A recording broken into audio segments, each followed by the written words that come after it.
nunda sholat sampai keluar waktunya. Bahkan gara-gara pekerjaan duniawi ketinggalan sholat jamaah atau ketinggalan takbiratul ihram bersama imam, bagaimana mau berkah kerjaannya?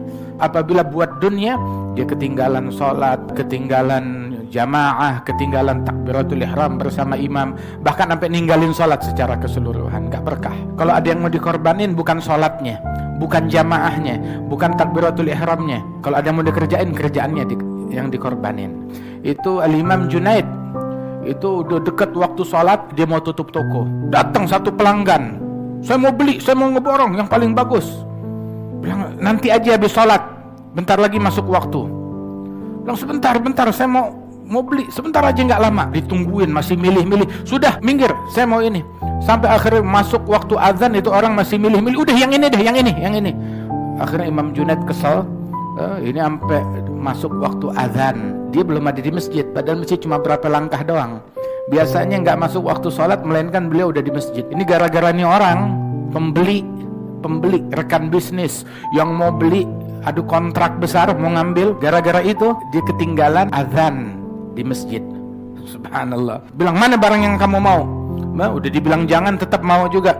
Ini nih, saya mau yang ini. Diambil, ini barang bawa sial. Dilempar, dipecahin. Ini barang bawa sial, jadi saya nggak bakalan jual. Gara-gara ini barang nih, saya ketinggalan tuh. Ketinggalan apa? Dia nggak ketinggalan takbiratul ihram, nggak ketinggalan sholat fardu, nggak ketinggalan sholat jamaah. Cuma azan di masjid, dia belum ada di masjid. Ketinggalan itu doang. Radhiyallahu anhu arda. Sampai itu di antara mereka lagi kerjaannya ngebelah kayu bakar. Dia kumpulkan kayu bakar untuk dia jual. Lagi belah kayu bakar, tahu-tahu dengar azan, sedangkan kampaknya udah diangkat. Ketika dengar azan tersebut, itu kampak yang udah diangkat nggak diayunkan ke depan, dia buang ke belakang. Kenapa? Saya nggak mau dibilang setelah azan sekalian aja satu ayunan ke depan, nggak mau. Setelah azan nggak ada pekerjaan duniawi, semuanya untuk Allah Subhanahu wa ta'ala. Kalau saya majuin ke depan, ya sekalian itu pekerjaan duniawi. Sampai begitu. Makanya itu orang dulu masuk ke tokonya, dia punya toko, dia punya kerjaan, sebelum subuh udah di masjid, sholat subuh di masjid, duduk sampai isyraq, terbit matahari, dia sholat isyraq, dia sholat duha, baru pulang ke rumahnya. Sarapan di rumah, istirahat bentar, jam 8, jam 9 dia pergi ke pasar, nyempurnain lagi sholat duhanya di rumah, kalau enggak di toko, di pasar. Sampai menjelang zuhur dia tutup toko. Yang di kebun menjelang zuhur pergi ke masjidnya atau ke musallanya, sholat zuhur di situ. Kadang habis sholat zuhur dia buka toko sedikit sebentaran, begitu sampai terus ditutup sampai asar. Habis sholat asar jamaah dibuka dikit tuh toko, menjelang maghrib tutup, udah nggak buka lagi. Jadi cuma berapa jam doang.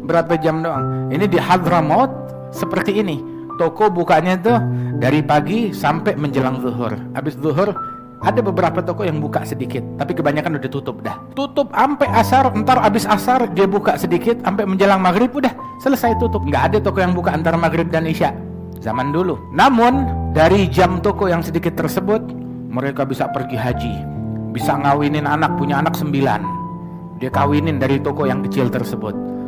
Dia pergi haji, dia bisa hajiin anaknya, hajiin mantunya, hajiin cucunya. Meninggal dunia, tanahnya di mana-mana warisannya. Punya dari mana? Cuma dari toko kecil satu. Tapi lihat orang sekarang, boro-boro subuh di masjid, boro-boro berjamaah. Kalau bukan jam kantor, sesubuh-subuhnya telat bablas. Tapi ya syukurlah, karena ngejar jam kantor, tuh subuhnya masih dapat. Itu pun juga kalau telat, dia panik. Bukan panik telat subuh, panik takut diomelin bos. Sampai segitunya, mati-matian, abis-abisan, berkutat dengan macet, sampai pulang ke rumah malam. Nggak dapat sholat jamaah, nggak dapat sholat duha, nggak dapat takbiratul ihram, nggak dapat rawatib, nggak dapat gobliyah, nggak dapat ba'diyah, nggak dapat wirid, nggak dapat ratib, tuh nggak dapat tahajud, nggak dapat qiyamul lail, dan juga nggak dapat waktu kebersamaan dengan anak istri. Nggak dapat waktu kebersamaan dengan anak istri. Deminya dia rela mengorbankan akhirat yang banyak. Apa yang terjadi? Utang tetap numpuk, utang tetap banyak, dan hatta dia dapat duit belum bisa buat bayar utang, nutupin bunganya dulu. Dia mati, utang masih mengalir. Bukan ninggalin warisan, ninggalin utang buat keluarga. Makanya tuh yang rela mengorbankan akhirat demi dunia, ya dia kehilangan dunia, kehilangan akhirat. Tapi yang rela demi akhirat, dia korbankan sedikit dunia. Emang dunia semuanya dikit, semuanya kecil. Demi akhirat dia rela mengorbankan sedikit dunia, maka Allah Ta'ala berikan dia keuntungan dunia dan keuntungan akhirat. Kalau kita ngutamakan sholat, ngutamakan kewajiban, gak jadi miskin. Itu barang siapa yang meninggalkan sesuatu untuk Allah, Allah Ta'ala gantikan untuk dia sesuatu yang lebih baik daripada apa yang dia tinggalin. Lebih baik dan lebih berkah. Tapi yang meninggalkan Allah demi sesuatu, maka dia kehilangan segalanya.